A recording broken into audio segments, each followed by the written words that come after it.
And welcome to Good Game. I'm Hex. And I'm NichBoy. Big show ahead of us, NichBoy. It's games, and more games. Yes, it'll be nice to do something different. We have a review of Obduction, a game from the geniuses that created Myst. None of us understood. But, well, we followed. Detecting major hull damage. Plus our first impressions of the Titanfall 2 technical alpha. Enemy Titan destroyed. And Goose will be sharing his thoughts on the mobile game Reigns. And Nick, you took one for the team and tackled the latest iteration of Madden NFL. Why'd you put tackle in air quotes? Because that was my attempt at a pun. Oh, right. I thought you'd seen my gameplay and realized I did none of that. Ball spotted at the 4. It's 2nd and goal. Now Lewis. But before all that, can you name the game for this week?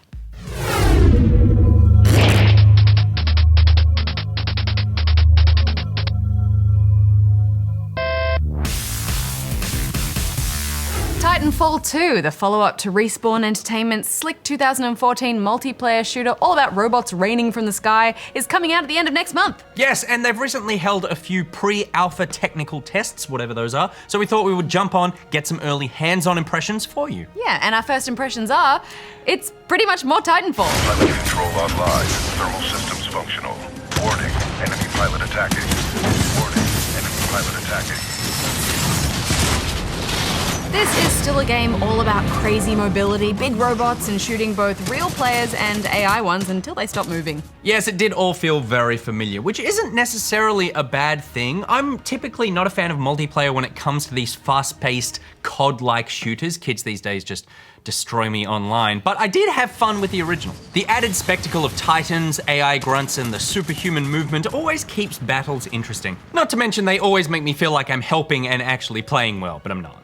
But there are a few reasonably substantial changes that we noticed. Firstly, there's a grapple hook now that you can equip as a piece of special equipment. And as old mate Banjo always says, every game is better with a grappling hook. Yeah, I really liked it, and I enjoyed that there was kind of a learning curve to it as well. It takes a while to get used to finding the right distance to deploy it and learning how to use it with your momentum to swing around the levels. It adds a nice extra skill to learn and plays in perfectly with the rest of the game's mobility systems. Yeah, the Titans also now come in these sort of pre-designed flavors. There are still a few options for customizing them, but they more or less come with pre-built weapons and traits. Yeah, so there were only 2 available to try: Ion, the medium-weight electric titan, and Scorch, the heavyweight pyromaniac. Enemy pilot. And much like X-Men, they now have special superpowers or core abilities that charge up as you get kills. Ion gets a massive laser beam that shoots from his chest, while Scorch shoots out a wall of fire. Yeah, I loved that laser beam, and I do like the idea of each of the Titans having their own personality, kind of like Transformers. Yeah, but part of me misses being able to build and customize my own Titan. Here, I just have to hope that the designers have made one that I click with. That being said, Scorch and Ion were both fun to use, so I'm keen to see how the rest of them play. Now, obviously these are pre-alpha builds, so they're still super early versions. It's not even a beta. No, I think this was more a chance for them to really test the servers and all that cloud stuff rather than show off the finished, balanced game. Yeah, the stuff that is going to go wrong on launch day. Other than a few notably unfinished things, like the lack of in-match dialogue making the pre-match pep talk seem a little underwhelming, it still all felt pretty polished to me. And the matchmaking was quick, it all ran smoothly, so technically speaking, it was all in good working order. Yeah, and we only played on the second weekend, so they'd already implemented a bunch of the balance changes and fixes that they got from feedback from the first weekend, so it's good that they're listening to the community and are able to adapt and change the game. But that said, I thought it was all pretty well balanced. I would like to see the Titans with a little bit more health. I just think they went down pretty quickly. Maybe just a rubbish pilot. Probably. I feel like it's just about right. I don't think you want them too powerful when you're taking them on foot. And they have changed that rodeo mechanic where you used to be able to just jump on a Titan's back and wail on it, but now you can actually rip out a Titan shield battery, and then you can take it and shove it in a friendly one, and that gives it a shield. So that's a cool idea. Yeah, it is a decent idea, but it wasn't explained very well, and I never saw it in action. Plus, I don't think the map design was quite as good as the original. I mean, obviously we only had a small taste, but of the 2 maps we played, both of them had big wide open spaces and not a lot of great walls and opportunities to make the most of the movement system.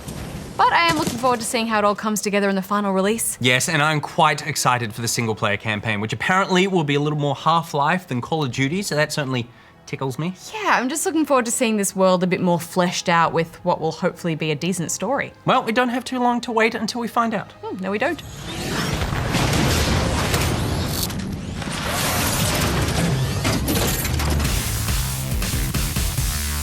Nick, as you may have guessed, Madden NFL is not something that I'm wildly enthusiastic about. And to be honest, neither is Barjo, so we always struggle who's going to review these kinds of games. Well, I thought this time it could be you. Yeah!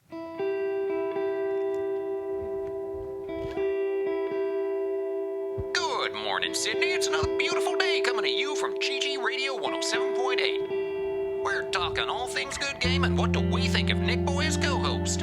I know he's the new kid on the block, and you know what? I like him, but he's definitely no Barjo.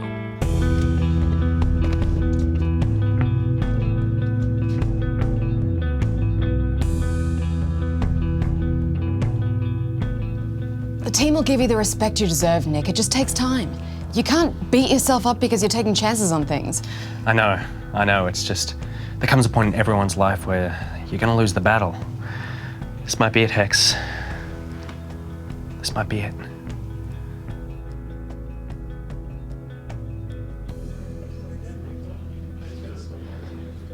All right, you listen up. You listen real good.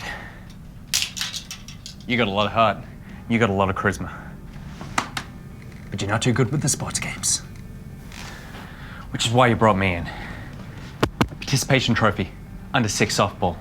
And I've seen every episode of Friday Night Lights. I'm here to whip this team into shape. And you have to ask yourself, are you ready to attack the basket? There's no basket in American football. Yeah, whatever, it doesn't matter. Years from now, they're gonna be talking about this game, this moment right here, right now. It is time to sink the putt. We're gonna hit a 6 and we're gonna put that stone right in the house. Isn't that curling? Shut up, Sam, did I tell you you could speak? This is our time. This is your time, but more importantly, this is my time. The only question you need to ask, are you ready to be a champion? Are you ready to be a champion?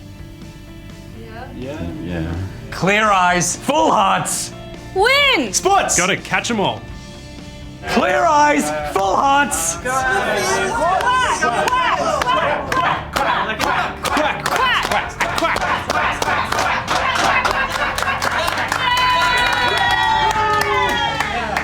I don't think he knows how to play American football.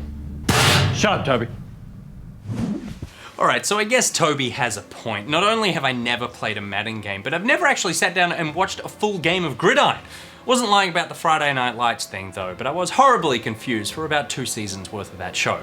But a lot of people have told me that Madden is actually more of a strategy game than it is a sports one. So with that in mind, I thought I would jump in and take a look. But a quick note, I have done some of the tutorials. I thought it was important to just understand a little bit about the game I'm about to be playing. So let's play a match. Is that what they call it in Gridiron? A match? A game? Regardless, if Friday Night Lights has taught me anything, the underdog always wins. And I am one hell of an underdog when it comes to Madden. We're all set to bring you a terrific contest here. So this Madden also has something called Play the Moments. So basically this only lets you play the good bits of the game and simulates all the boring back and forth that happens for the majority of the title. So I'm just gonna be scoring touchdowns and stopping other people from scoring touchdowns. At least in my head, that is what I'm gonna be doing. It's the first big drive, take the lead. I'm just gonna go with the coach's suggestions. And he thinks it should be a pass, a Pat's X-slant. Community pick because it's effective 61% of the time and gains 9.6 average yards in first down. Play clock down to 0. I got a penalty because I was too busy trying to figure out what to do. And this is not the way to start a drive. Come on! Delayed game, offense. All right, so pass, a flood drive. It's 1st and 15, so we've been pushed back 5 yards. And it's gonna be a long pass to Y, an aggressive drop. Ready to throw on 2nd down. Hey! And he's got Yes! This is a tennis reference. I'm going against the coach. He wants me to punt it, but I'm going the PA Pat stream pass. This is deeper than a MOBA. RB. And this is incomplete. A surprising move here on the opening drive of the game. Know who to pass to? Yes! And he's brought That That was a hell of a pass. Do you want to know why? Because I waited for an opening, and I held down X, which I suddenly remembered from the tutorials. If you tap it, he kind of lobs it, but if you press and hold, he just piles it straight across, straight into the hand. Go, buddy!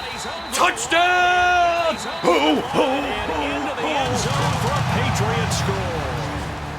So most of the second quarter just played out by itself. I didn't have to do anything. They'll run it now out of the gun. That's a good run. No, get it back. Oh, he breaks him off. He breaks him off. And he's able to pick up the first down here. Am I doing a run? I think I'm doing a run. No, I'm doing a pass. And that is a touchdown, my friend. Oh, he had 6 points in I spoke way too early, and that guy nearly broke his spine. I just need someone in the open like you. That is such a sweet TD. Touchdown, Patriots. And you know, Charles, divisional wins always loom a little Did I just bit win? larger, and they I just won. I won. I'm the winner. First game of football, and I won. You're going to be on the phone right away, talking to your family and lording that win over them. Okay, so that is Madden NFL 17, and obviously that was a very brief, quick, stupid look at the game. But the important thing is, I had a lot of fun. I have always actively avoided the Madden series because I've just gone, there's too much depth there. I don't understand the game of football. How could I possibly enjoy a video game about a sport that I have no interest in? But actually being able to make all the decisions rather than just being one player on the field doing just your one job, being able to make the choices, call the plays, I totally see why people describe this as a strategy game. And I feel like this one is quite good at introducing people to the ideas behind the sport. Not only do you have that fast play mode where you can just skip to the good parts of it, you can play only the defense, you can play only the offense, you can play full 60-minute games, you can play much shorter, faster games. The AI is actually quite good, both on my team and, easy enough on the other team that I don't feel like I'm getting totally stomped here on my rookie setting. And there is a stack of tutorials in this. There's actually a comically large amount of tutorials. I've done a few of them, but it would take a few hours to get through all of them. And I think it's important that they have all of those in there. But the one thing that I have found missing from the game is a description of how to play football. And I don't care about how you throw a ball or what it means when you get this seam catch and what the next play is. Actually, what are downs? How much points is a touchdown worth? Where do I kick a field goal from? Those sort of really basic understandings, and I guess that they're not adding it because they're going, why would you play this game if you have no interest in the sport? Well, I have no interest in the sport, and I actually really love your game. So I would just love somewhere in here to be able to learn it. I ended up having to talk to some people around the office going, how do you play football to understand what I was doing in the game? I love games like Hearthstone and Dota, where there's so much depth to the strategy and you can just continue to learn and get better. I looked at sports games as being kind of quick, throwaway fun. Unfortunately, after playing Madden 17, I feel like I may need to add yet another never-ending strategy game to my rotation. Now I need to go back out there and get that team of misfits onto the field. Tell them I've won every game of football I've ever played. That's something anyone can respect. Even Toby. Nick, did you know that there are mobile games out there that aren't Pokemon Go? I don't play them, but Goose does. Ever thought the idea of ruling a kingdom sounded cool, but all that pesky decision-making would get in the way? Of course not. No one thinks like that in today's modern society. But for the sake of this review, let's go with it. Because reigns might be the answer. Taking the simple mechanics of swiping left or right to make all of the decisions, reigns treats your kingdom like a Friday night Tinder session. You know, the cat doesn't want to talk to you and cold pizza is your only comfort. I'm talking hypothetically, of course, because here you're king! At the start of each session, a deck of interaction cards is shuffled and presented one by one as you swipe through them, making simple yes or no decisions, and each can have lasting and sometimes dramatic consequences. To invade or not invade that neighbouring country, to marry or not marry that beautiful young princess, to rule with men of steel or men of the cloth. Reigns is more about gut instinct than considered and thoughtful leadership. This is helped along by the game's wonderful art style and quirky humour. It's not all serious relationships and politics, it's actually all quite amusingly dark. For instance, you'll decide what to do with a group of monks who are suspected of being werewolves, sometimes you'll manage a slightly unhinged executioner, plus you'll even take the occasional stroll through a dungeon, and not always by choice. While these small decisions are keeping you busy, the real game is actually managing all four corners of your kingdom. The military, the treasury, the church, and of course, your adoring subjects. And keeping a balance between these 4 pillars is, as history has shown, not an easy task. Sure, you can raise taxes on bread to boost the treasury, but it's going to have a negative effect on all those nagging, pesky peasants. Or deciding not to invade a neighbouring country might cheer up those peasants, but your soldiers may begin to plot against you. Let things get too bad and you'll be locked up, overthrown, or worse. But let part of your kingdom get too powerful and you could be in for an old-fashioned coup. Even being too rich has dire consequences. Save too much gold and a giant banquet is held to celebrate, where you inevitably gorge yourself to death. What a way to go. Upon death or an overthrow, you may receive a nifty nickname before your reign will continue, but as a new monarch in the timeline. And trying to best the length of your rule is what kept me coming back to Reigns. It's a fun variation on chasing a high score. But like any card game, eventually there's going to be some repetition as formulas and patterns begin to show. Very similar scenarios will start to present themselves more and more. And while specific challenges do unlock new cards for your deck, the inevitability of failure always catches up, and eventually the game becomes more about trying not to fail rather than trying to succeed. It's fitting for the setting, but it is also very deflating. But it's certainly not a deal breaker, especially as Reigns really stands out as a mobile game that's trying something new. So I'm giving it 3.5 out of 5. Where are we going now? Put me down!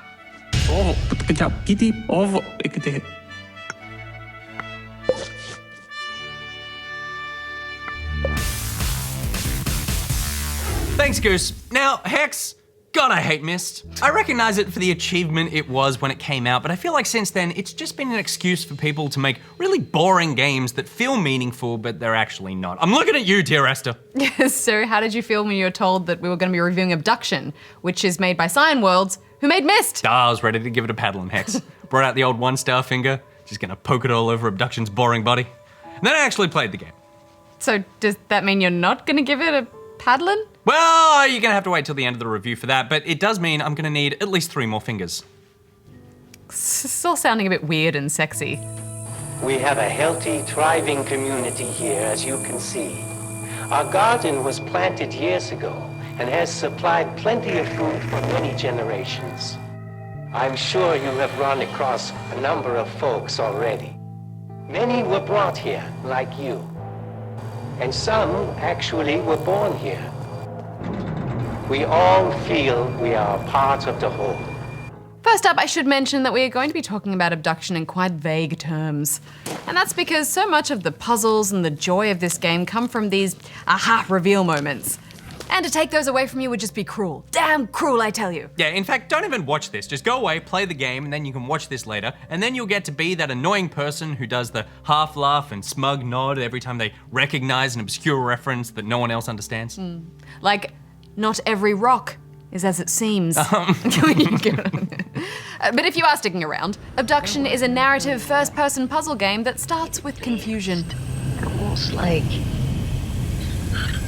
purposeful. You don't know who you are, you don't know where you are, and you don't know how you got there. There's a voiceover telling you that many other people have been here before you, though, from all places and all times. Light. That's where all of our new stories began. Streaked across the sky, mesmerizing, but unnerving. But fairly soon, you'll discover a sign that says, "Welcome to Hunrath," a small mining town which appears to have hired Barjo to record its holographic messages. This is the tree. It has been here in Hunrath for as long as anyone can remember. But it appears something is amiss. It feels as though the town should be filled with people, but it's empty. I get a real Bioshock feel here. You're in this beautiful town, but you begin to sense that something pretty terrible has happened here. Worse than the full motion video? How dare you talk about Barjo's work like that? But it becomes clear you're not going to learn much just standing around, so it's time to start pressing buttons and poking through the environment.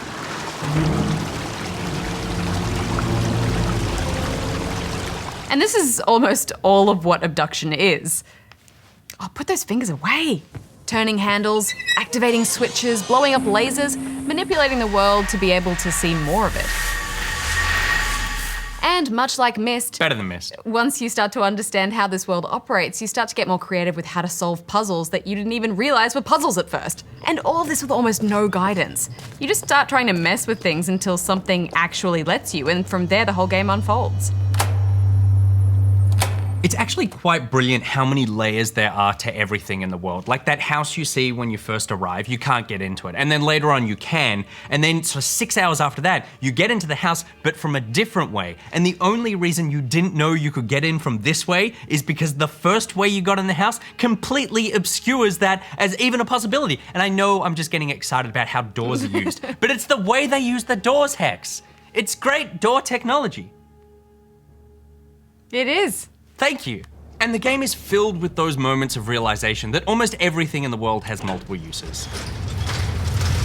Yes, but in saying that, there is quite a bit of walking through the same areas you've already been looking for something new. There were times that I was wandering the whole map for 20 minutes, changing railway tracks to head into the right area. I'm okay with some backtracking, and the game does have a creative fast travel system that is in itself a puzzle. But the problem with these big environmental puzzles is, if you do something wrong, you can spend an hour of your life going back to fix it and everything you've done since. One point in particular springs to mind where I needed to shut off a fan, but because I did one thing wrong, I pretty much had to start the whole area again. Was that to start the big... I'd prefer just not to talk about it. The game's not bug-free either. It's laggy at times, and I got 2 total crashes to desktop. The save system is incredibly forgiving, so I barely lost any progress, but it's still annoying. But those moments aside, I just think there's so much creativity in Obduction. What you're seeing here is just scratching the surface. Oh no, don't look at that bit, that's a big spoiler. Whoa! It's just filled with those moments from all great puzzle games that not only make you feel smart and stupid at the same time, but make you marvel at the idea that someone came up with this whole thing in the first place. What did you think, Hex? You know, I tend to go back and forth on big environmental puzzle games like this because I really think they're at their best when there's a really compelling story to pull you through. You know, The Vanishing of Ethan Carter, for example, that was a really great mystery that hooked me from the start and gave me lots to do to kind of keep me going and sort of pushing me from point to point. Where are you? I'll deal with your brother. Just go, now. Or there was this other game I played, I forgot what it was called. I feel like it had a woman's name in it, but you're kind of put in front of a cabin, and when you go inside, there's all this weird occult stuff going on. And you're like, what happened here? And then you go upstairs, and there's like more freaky stuff on the walls. I mean, that is like really compelling, and I love uncovering that story. It's sort of the condensed story stuff. Because I do think there's actually quite a bit of mystery here, and there's a lot, you know, it's got a lot of the journal reading and listening to tapes and that sort of thing that all video games have, but I think there's enough story, but I guess it is spread out over a much larger area. It's sort of, it could, depending on how good you are at the puzzles, it's anywhere between sort of 10 and 30 hours worth of game here. So you do get a piece of story and then it's puzzle, puzzle, puzzle, or wander, train track, for sort of 45 minutes before you get the next hook. So you need those hooks a bit faster. Yeah, I feel like I just want every puzzle that I'm doing to kind of give me a little something at the end or constantly be driving the story forward. Well, I feel like I should say something. I just think the story needs to kind of take the front seat a little bit more. Yeah. Otherwise, I lose interest. Power's on. Did you come back for a medal? Sorry, I don't mean to neglect my manners. But the story of how the world works, that's what I liked. I'm giving it 2.5.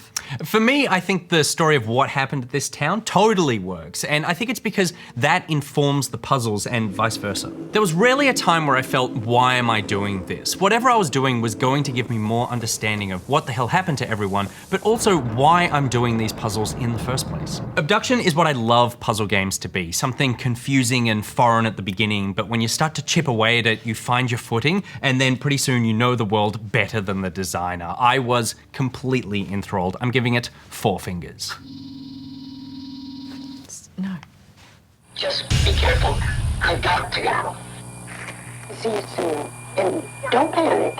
As jarring as this experience is, you really will find Hunter out to be a decent price.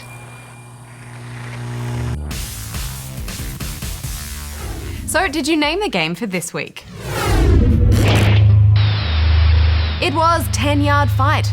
First published in 1983, it's credited with being the first ever realistic American football game. The game was actually developed in Japan.